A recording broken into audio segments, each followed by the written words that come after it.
Recently, on leechess.org, I made a study featuring many of the worst blunders that I ever played in my entire life in tournament chess games. This included many completely winning positions, blundering pieces for no apparent reason, losing from dead equal endgames, even resigning from completely equal positions, pretty much anything that you could think of. Some of the games are from when my rating was barely over 1,000, some of the games are from when I was an expert or even a master. Now, if you haven't seen the study and you're interested in it, then the link will be in the description. You could take a look at it yourself. But in the process of putting it together, I came to some conclusions about blunders in chess, which I think might be useful to you. So in this video, I'm going to share the conclusions I came to after reliving dozens of the worst blunders that I ever played in my entire life. Welcome to the ChessDoofus YouTube channel.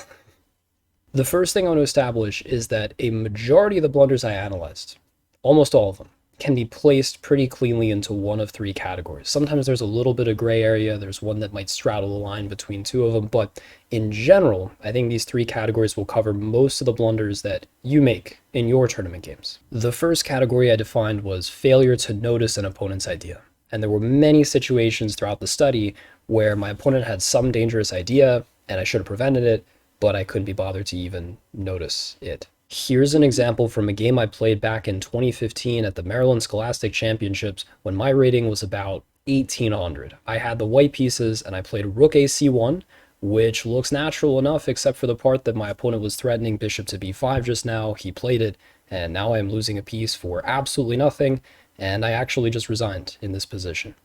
Here is another more complicated example from about a year later. Can you spot black's threat in this position? If not, maybe it's a good idea to pause the video and see if you can find it. I had no idea that black had a threat, and I played what I thought was just a strong move, knight takes h5, but this loses the game instantly. My guess is the only response I calculated here was g takes h5, but instead my opponent shocked me and played knight f5, and now my queen is completely trapped. The only place that my queen can try to move to is g4, but that doesn't help matters because after knight e3 check, black will be able to play bishop takes g4 in the next move, and I will be completely losing. So as a result of this blunder, I lost the game immediately. The second category I found can broadly be described as failure to calculate. Now here's something important. When I say failure to calculate, I'm not really talking about miscalculations that happen deep down the line when looking at variations. I'm talking about failure on my part to do the work that I needed to do to justify a move that I wanted to play. These are situations where it was necessary to calculate something, usually forcing move sequences, and I just kind of didn't, and then my opponent punished me for it. Here is one that's always going to stick out in my mind, from the 2015 Maryland Sweet 16 Invitational Scholastic Tournament. I had the white pieces in this game against a much stronger opponent at the time, who sacrificed a rook against me for pretty dubious compensation earlier in the game. So if I'm able to play accurately and refute his rook sacrifice, I should be able to win the game, right? Well, the move I played was king f2. My idea was that if I got another move, I was going to play rook to g1 and blockade my opponent's passed pawn. But what's wrong with this move?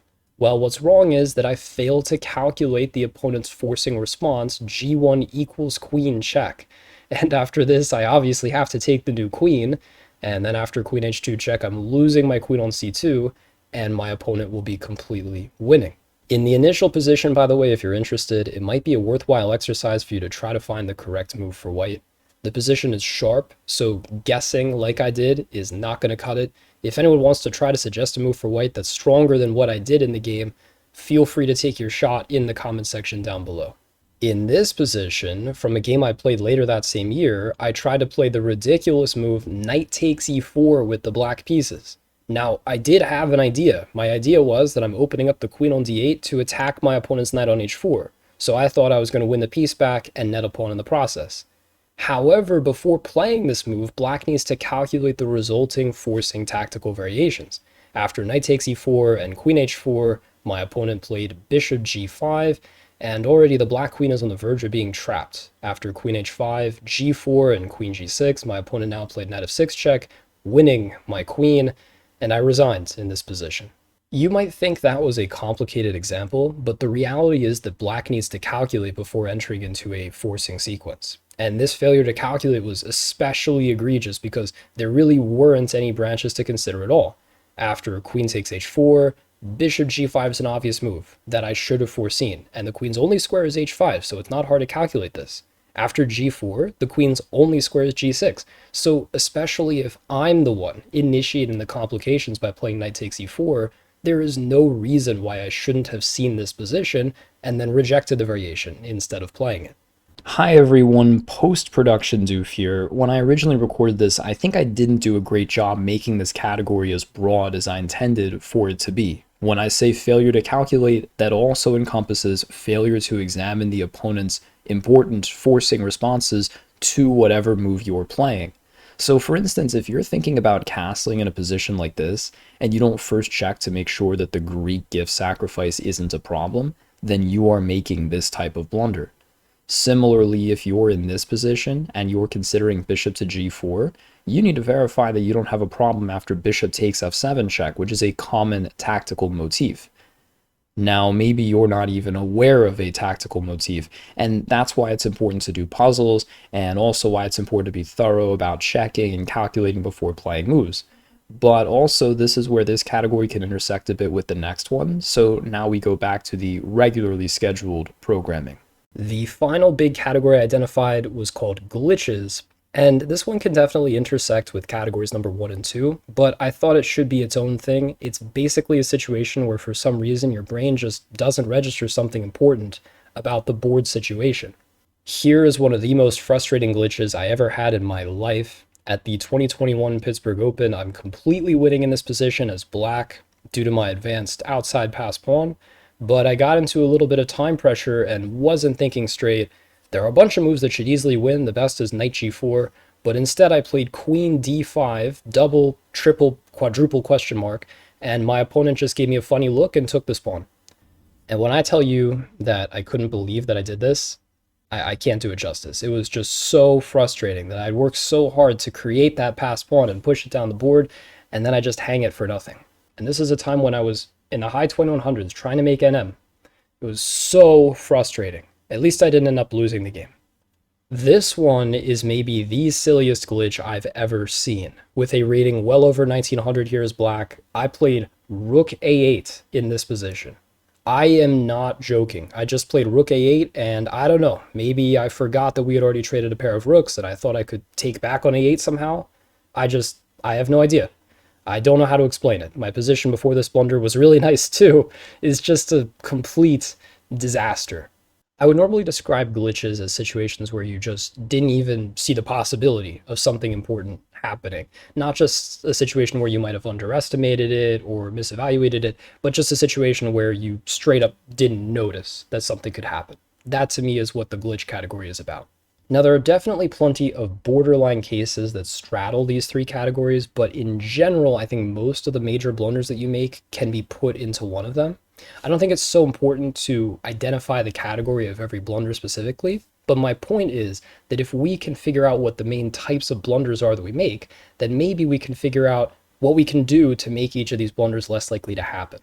Well, for the first category, I think a surface level answer is pretty clear. We should always, even if it doesn't seem necessary, be asking ourselves, what is the opponent's threat? Every position, what's their threat? What's their idea? Every move, even on moves where it doesn't feel like they have one. And if we determine that they do have a threat, we should ask at least 2 follow-up questions. The first one might sound silly, but it's important. We ask, what's their threat again? How many threats do they have?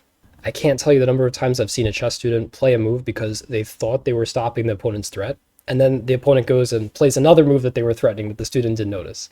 Very important not just to ask what threat does the opponent have, but also how many. Do they have any additional threats or other ideas, maybe even completely disconnected from the original threat?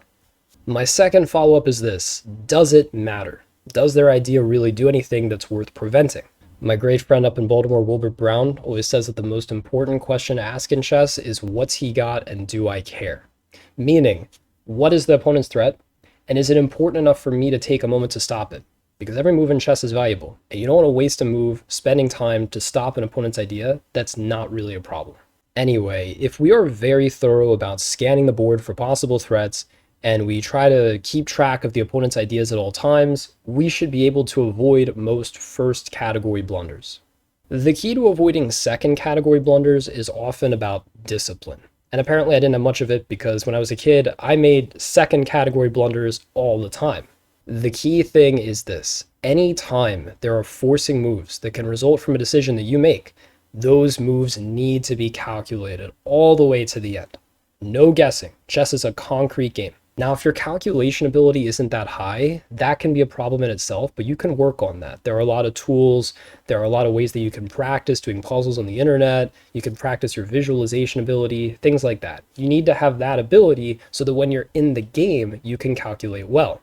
Sometimes people forget when you're playing your games, it's often about working really hard at the board. You need to outwork your opponent. That starts with calculating as far as you can in critical positions.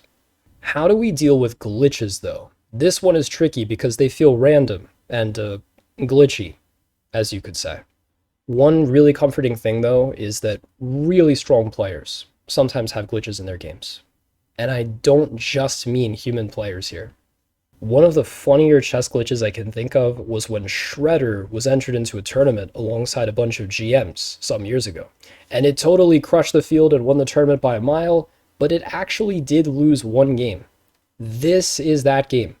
The human grandmaster with white played bishop takes b7, and after calculating for a while, the computer inexplicably decided that it couldn't be bothered to take back and just played rook fd8. Everyone was totally shocked by this, including the guy transmitting the moves, but the GM with white just won a clean piece as a result of that, and to his credit, he wound up converting the win without any problems. Now, to be fair, that game is well over a decade old at this point, but hey, computers were already stronger than the strongest human players at that time, and even today you still occasionally see things, glitchy things with computers, sometimes horizon effects, things like that. So what can we do to try to decrease our own chances of having glitches happen in our games? I think trying to notice as much as possible about the positions that we're playing is a very good start. When it's the opponent's turn, look around the board. See what information you can gather, even if it doesn't seem immediately relevant. Which pieces can go where? Which future lines might open up? What plans might you or the opponent go for, not just soon, but somewhere way down the line? Also, board vision, I think, is very important for avoiding the glitch type blunders. So that might mean not just things like training your calculation, but also pattern recognition, quicker type tactics. Training that might be very useful here. So if you do all the things that I've mentioned in this video, are you going to stop blundering for the rest of your life? No. You're going to keep blundering for the rest of your entire life when you play chess. What might actually change, though, is the frequency and the complexity of the blunders that you make. Remember, even the top grandmasters play blunders from time to time, including in the World Championship. So go easy on yourself. Absolutely every chess player has felt the pain of a terrible blunder. It happens. It's a part of growth in chess. And hey, by the same token, hopefully at some point along the line, your opponents make blunders too that you can try to capitalize on. Let me know if you think this video is helpful for you. In the description down below, you can find the Lichess study that I mentioned throughout. I hope that you've enjoyed this video. If you did, feel free to leave a like, maybe a comment. If you really liked it, then I'd appreciate if you subscribe to the ChessDoofus YouTube channel for more content like this. Thank you so much for watching, and I'll see you in the next one.